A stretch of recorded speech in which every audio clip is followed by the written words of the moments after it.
اعوذ باللہ من الشیطان الرجیم بسم اللہ الرحمن الرحیم الحمد للہ رب العالمین۔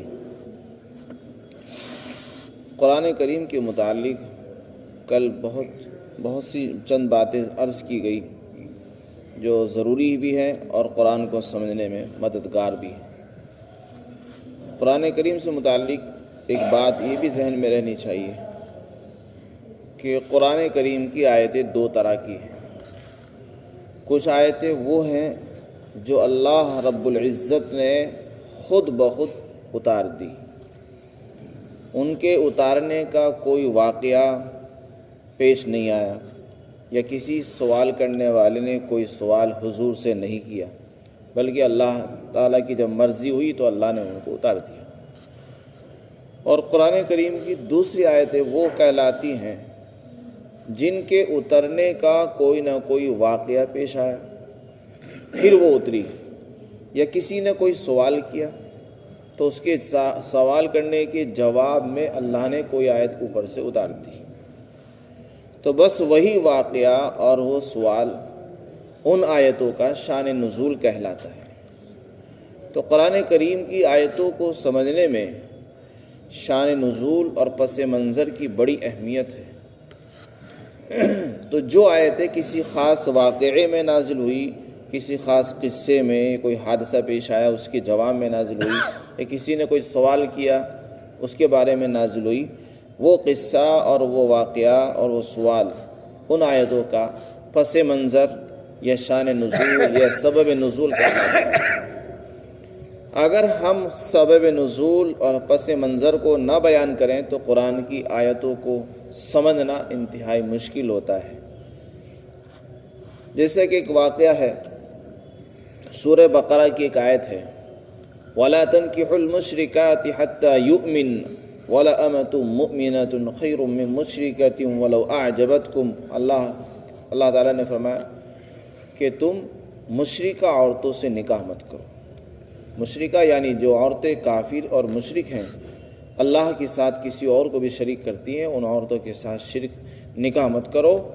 اور فرمایا اگر کوئی مسلمان باندی بھی ہو تو وہ بہتر ہے اس مشرک عورت سے جو تم کو اچھی اور پسند آئے۔ یہ آیت کریمہ کب نازل ہوئی، اس کا کیا پس منظر ہے؟ حضرات مفسرین یہ بیان فرماتے ہیں کہ ایک صحابی ہے جن کا نام ہے حضرت مرثد بن ابی مرثد۔ ان کے زمانہ جاہلیت میں یعنی اسلام لانے سے پہلے کسی عورت سے مکہ میں تعلقات تھے، بعد میں یہ مسلمان ہو گئے اور وہ عورت کافر ہی رہی، مسلمان نہیں ہوئی۔ یہ مسلمان ہو کر مدینہ تشریف لے گئے اور وہ مکہ میں رک گئی۔ پھر کسی وقت یہ مدینہ سے مکہ تشریف لائے کسی کام سے، وہ عورت جس کا نام عناق تھا وہ ملی اور اس نے ان کو گناہ کی دعوت دی۔ انہوں نے صاف انکار کر دیا۔ پھر انہوں نے فرمایا کہ میں مسلمان ہو چکا ہوں، اسلام ہمارے تمہارے بیچ میں حائل اور دیوار ہے، اس کے ہوتے ہوئے ہم کوئی ایسا کام نہیں کر سکتے جس سے اللہ ناراض ہو۔ پھر انہوں نے فرمایا کہ میں حضور سے اس بات کی اجازت لوں گا، اگر وہ مجھے نکاح کی اجازت دیں تو میں حضور سے اجازت لے کر ہی کروں گا۔ چنانچہ وہ مدینہ آئے، حضور سے اجازت مانگی اور مسئلہ معلوم کیا۔ آپ نے کوئی جواب نہیں دیا، اللہ تعالیٰ نے اس کے جواب میں آیت اتاری۔ تو یہ آیت ان کے سوال کا جواب ہے۔ انہوں نے سوال کیا تھا کہ ایک عورت ہے، میں اس سے نکاح کرنا چاہتا ہوں، وہ چونکہ مشرک تھی کا مسلمان نہیں تھی، اس لیے اللہ نے فرمایا کہ نہیں، کسی مشرک عورت سے جو تم کو اچھی بھی لگ رہی ہو جب بھی نکاح نہیں کر سکتے، کیونکہ اس کا دین الگ ہے، تمہارا دین الگ ہے۔ اس لیے یہ اسی وقت سے یہ مسئلہ مسلم ہو گیا ہے اور بن گیا ہے کہ ایک مسلمان کا نکاح کسی بھی کافر عورت سے نہیں ہو سکتا ہے۔ اگر دونوں میاں بیوی کا دین الگ الگ ہے تو دونوں کا نکاح آپس میں نہیں ہو سکتا، اور اگر دونوں پہلے ایک دین پڑھتے پھر بعد میں بدل گیا تو نکاح ٹوٹ جاتا ہے دین کے بدلنے سے۔ تو اس کو شان نزول کہتے ہیں۔ اسی طریقے سے قرآن کریم کے متعلق حضرات مفسرین نے یہ بات بھی لکھی ہے کہ یہ قرآن کریم 7 حروف پر نازل ہوا ہے۔ حدیث شریف میں آتا ہے انزل القرآن علی 7 احرف، قرآن اللہ تعالیٰ نے 7 حروف پر نازل فرمایا ہے۔ 7 حروف پر نازل ہونے کا کیا مطلب ہے؟ اللہ تعالیٰ نے امت کی آسانی کے لیے یہ اجازت دی ہے کہ اگر آپ قرآن کریم کو پڑھنا چاہتے ہیں اور ایک طریقے سے نہیں پڑھ سکتے تو قرآن کو مختلف طریقوں سے پڑھا جا سکتا ہے، اس کی اجازت موجود ہے۔ وہ کون کون سے طریقے ہیں؟ حضرات مفسرین نے، قراء نے اس کو جمع کیا ہے اور لکھا ہے۔ چنانچہ 7 طریقے، 7 حروف پر اللہ تعالیٰ نے قرآن کو اتارا ہے، یعنی بہت سے اختلافات قرآن کے اندر ہیں، ان اختلافات کی نوعیت 7 طرح کی ہے۔ اگر کسی سے ایک لفظ اس طرح نہیں پڑھا جا رہا تو وہ دوسرے طریقے سے پڑھ سکتا ہے جو اس کے لیے آسان ہو، لیکن اسی طریقے سے پڑھ سکتا ہے جو اوپر سے نقل ہوتے چلے آ رہے متواتر قرات ہیں، تو ان کو متواتر قراتیں کہا جاتا ہے، متواتر حروف کہلاتے ہیں۔ اسی کے مطابق قرآن کریم پڑھا جا سکتا ہے۔ مسلم شریف کی حدیث ہے، اس میں یہ بیان ہے، آپ صلی اللہ علیہ وسلم ایک مرتبہ بنو غفار کے قبیلے کے تالاب پر ایک مرتبہ تشریف لائے، وہاں پر موجود تھے، تو اسی وقت حضرت جبرائیل علیہ السلام آئے اور فرمایا کہ اللہ نے آپ کو حکم دیا ہے کہ آپ اپنی امت کو حکم دیں کہ وہ ایک ہی حرف پر قرآن کو پڑھیں۔ حضور نے فرمایا کہ میں اللہ سے معافی مانگتا ہوں اور میں مغفرت چاہتا ہوں اللہ سے اس بات کی کہ میری امت یہ کام نہیں کر سکتی، یعنی میری امت کے لیے اس کام کو انجام دینا انتہائی مشکل ہے کہ وہ ایک ہی طرح پڑھے، کیونکہ ہر ایک کا لہجہ الگ ہے، زبان ہر ایک کی الگ ہے، تو ایک ہی طرح سب کیسے پڑھ سکتے ہیں؟ پھر حضرت جبرائیل علیہ السلام دوبارہ تشریف لائے، انہوں نے فرمایا کہ اللہ نے آپ کو حکم دیا ہے کہ آپ 2 حرف پر پڑھیں۔ پھر آپ نے وہی معافی طلب کی کہ میں اللہ کی بارگاہ میں معافی مانگتا ہوں کہ میری امت 2 حرف پر بھی نہیں پڑھ سکتی۔ پھر حضرت جبرائیل علیہ السلام تیسری مرتبہ تشریف لائے اور پھر یہ فرمایا کہ اللہ نے آپ کو 3 حرف پر پڑھنے کی اجازت دی، آپ نے اس پر بھی معذرت پیش کر دی۔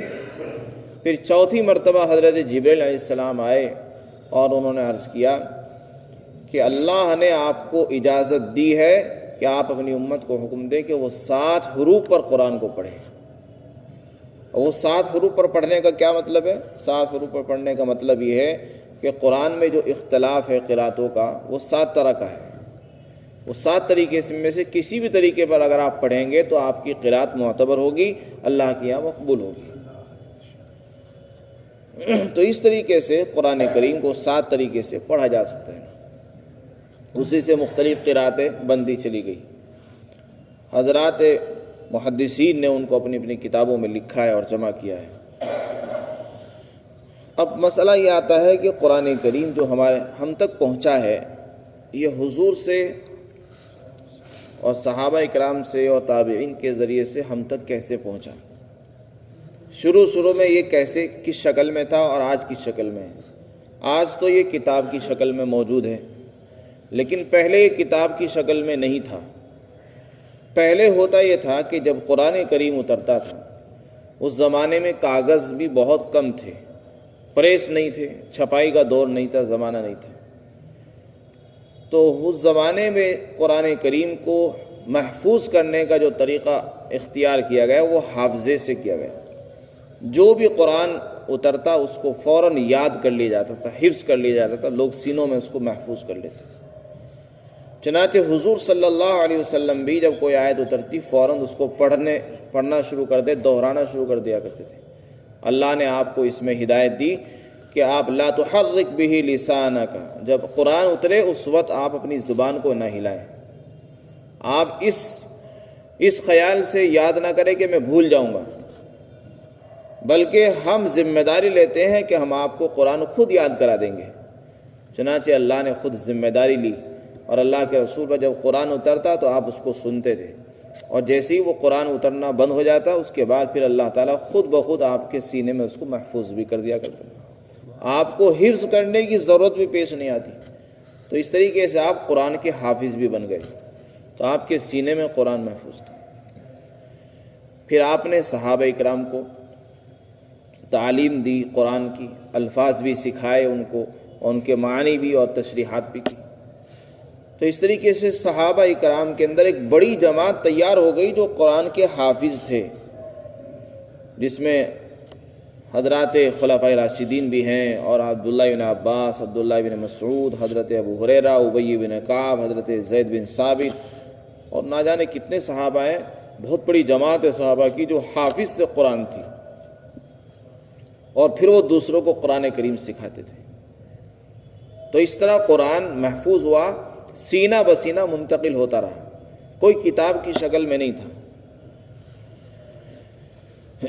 البتہ کچھ لوگوں نے اس کو لکھ بھی رکھا تھا.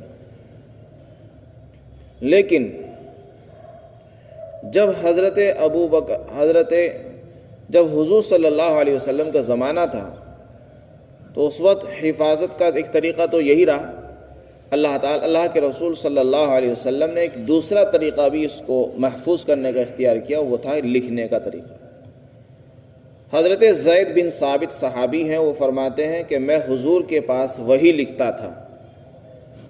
وہ فرماتے جب کوئی آیت اترتی تو آپ مجھ کو بلواتے اور مجھ سے کہتے کہ یہ آیت لکھو، بلکہ یہاں تک آتا ہے کہ آپ مجھ کو حکم دیا کرتے کہ یہ آیت فلاں صورت میں فلاں آیت کے بعد لکھو. یہاں تک آپ کو ہدایت دی جاتی تھی. تو کوئی آیت میں اپنی مرضی سے نہیں لکھتا تھا. مورخین مفسرین نے لکھا ہے کہ 12 صحابہ ایسے ہیں جو قرآن کی کتابت کرتے تھے، لکھتے تھے، جس میں خلفائے راشدین بھی ہیں، حضرت زید بن ثابت بھی ہیں، اور ابان بن سعید ہیں، اور حضرت معاویہ رضی اللہ عنہ بھی ہیں. وہ بھی قرآن کے لکھنے والوں میں شمار کی جاتے ہیں. اور بھی بہت سے صحابہ ہیں جن کا نام کاتبین وحی میں آتا ہے. تو یہ لکھا کرتے تھے. لیکن لکھنے کا طریقہ کیا تھا؟ لکھنے کا طریقہ یہ تھا کہ اس زمانے میں کاغذ بہت کم ملتے تھے، اس لیے کسی کو کاغذ ملا تو اس نے لکھ لیا، نہیں ملا تو جو ملتا اس پہ لکھ جا کرتے تھے. مثلا ہڈی ملی تو ہڈی پر لکھ لیا، جانوروں کا چمڑا ملا تو چمڑے کا ٹکڑا ملتا اس پر لکھ لیا کرتے تھے، پتوں پر لکھتے تھے، چھال پر، کھجور کی چھال پر لکھ لیا کرتے تھے. غرض یہ کہ جو چیز ملتی اس پر قرآن کی آیتیں اور صورتیں لکھی ہوئی ہوتی تھی. کوئی کتابی شکل نہیں تھی پہلے.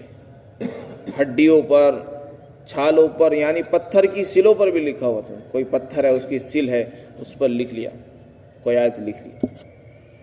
تو اس طریقے سے قرآن جو ہے اللہ کے رسول کے زمانے میں جمع ہو گیا، سینوں میں بھی جمع ہو گیا اور لکھ کر بھی جمع ہو گیا. لیکن لکھ کر کتاب کی شکل میں نہیں ہوا، ہڈیوں پر، پتھروں پر، یا کھجور کی چھالوں پر، چمڑوں پر، پتوں پر، ان چیزوں پر لکھا ہوا تھا. اسی طرح بعض صحابہ کے پاس بعض آیتیں، کسی کے پاس کچھ آیتیں لکھی ہوئی منتشر بھی تھی. ایک جگہ جمع نہیں تھا، کتاب کی شکل میں نہیں تھا. حضور کے زمانے میں ایک نسخہ اسی طرح تیار رہا، لیکن چونکہ تمام صحابہ کو قرآن خود بخود حفظ یاد تھا، اس لیے اس کی ضرورت بھی محسوس نہیں ہوئی. جب دور آیا حضرت ابوبکر صدیق کا، حضور کے وفات کے بعد حضرت ابوبکر خلیفہ بنے. ان کے زمانے میں ایک جنگ ہوئی، جنگ یمامہ. اس کے اندر بہت سارے قاری اور حافظ شہید ہو گئے. تو حضرت عمر رضی اللہ تعالی عنہ ابوبکر کے پاس آئے اور انہوں نے عرض کیا کہ مجھے اندیشہ یہ ہے کہ اگر اسی طرح حافظ شہید ہوتے رہیں گے تو یہ قرآن یاد کرنے والے ختم ہو جائیں گے. پھر آنے والی امت کو قرآن کون سکھائے گا؟ اس لیے میں مناسب سمجھتا ہوں کہ قرآن کو لکھ کر جمع کیا جائے ترتیب کے ساتھ، تاکہ آنے والے لوگ اس کو پڑھ سکیں. اس لیے کہ جن کے سینوں میں محفوظ ہے وہ تو جنگوں میں شہید ہو رہے ہیں، تو بعد والے لوگ کہاں سے سیکھیں گے؟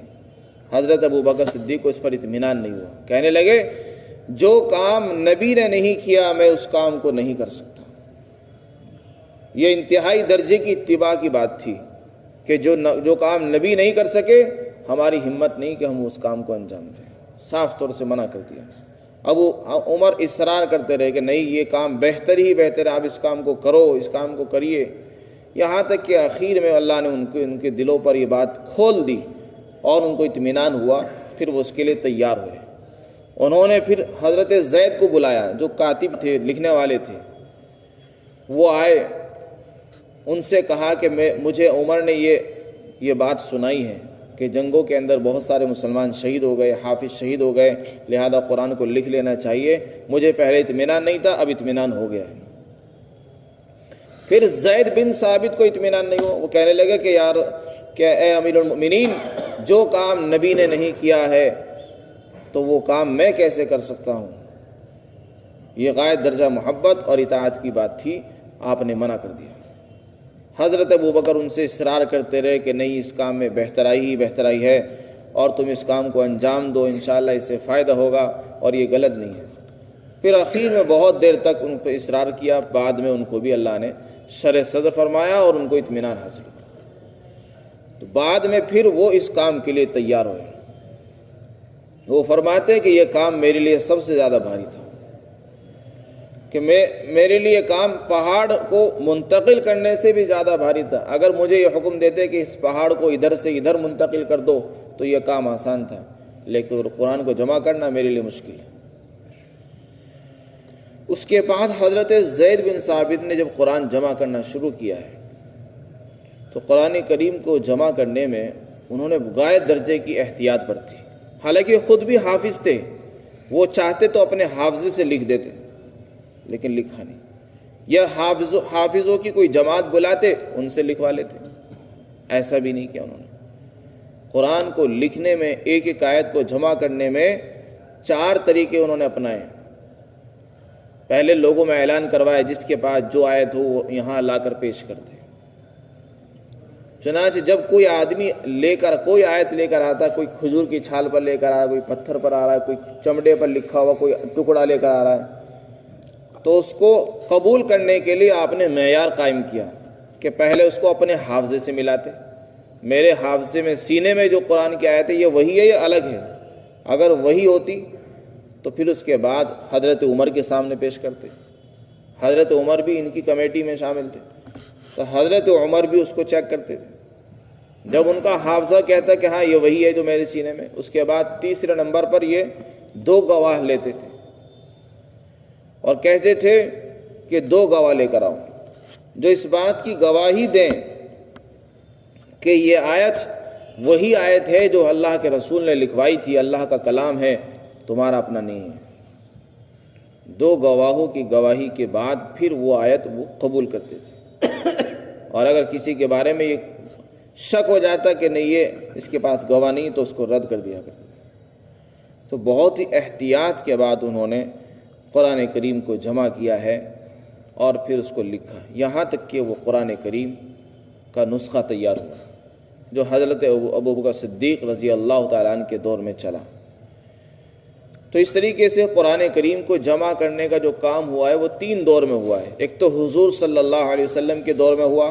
حضور کے دور میں کتاب کی شکل میں نہیں ہوا، قرآن لکھا گیا، ہڈیوں پر، پتھروں پر، سلوں پر، چمڑوں پر، پتوں پر، مختلف جگہ لکھا ہوا تھا، لیکن جمع تھا، لکھا ہوا بھی تھا، سینے میں بھی تھا۔ حضرت ابوبکر صدیق کے زمانے میں وہ کتابی شکل میں لکھا گیا۔ تو اس طریقے سے ابوبکر کے دور میں بھی قرآن کی تدوین ہوئی ہے اور قرآن کو جمع کیا گیا۔ پھر تیسری مرتبہ قرآن کو جو لکھا گیا ہے وہ حضرت عثمان غنی کے زمانے میں لکھا گیا ہے، جو بہت ہی جامع دور کہلاتا ہے، بس انہی کے دور کو اہم ترین دور کہا جاتا ہے۔ پھر اس کے بعد اسی طریقے پر قرآن چل پڑا اور پوری دنیا میں پھر اسی قرآن کو پھیلایا گیا۔ تو یہ قرآن کریم کو جمع کرنے کی تاریخ ہے، پہلے سے ایسا نہیں تھا، اب الحمدللہ ہمارے سامنے کتابی شکل میں۔ اس کے پیچھے بہت سے لوگوں کی قربانیاں شامل ہیں اور بہت سے لوگوں کی محنتیں ہیں جو ہمیں نظر نہیں آتی۔ اللہ ہم سب کو قدردانی نصیب فرمائے۔